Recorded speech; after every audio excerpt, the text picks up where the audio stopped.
ทัวร์อยู่สระบัวคุณยายค่ะนี่มีคุณเด็กไปบัวอันนี้ที่เก็บได้แล้วพายเรือคนเดียว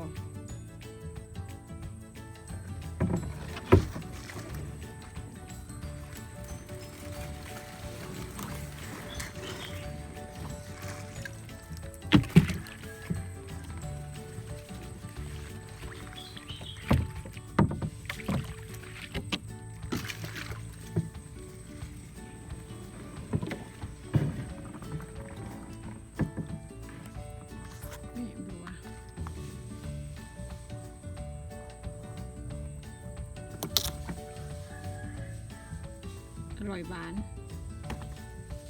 อีกหนึ่งอัน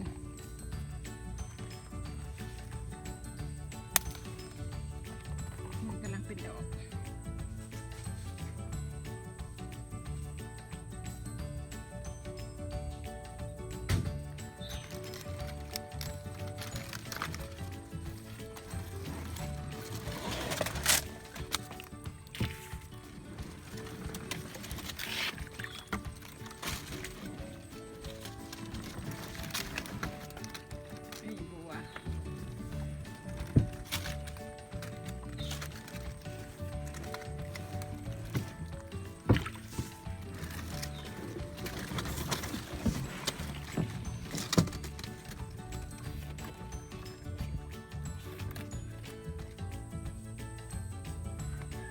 เยอะแยะเลยค่ะ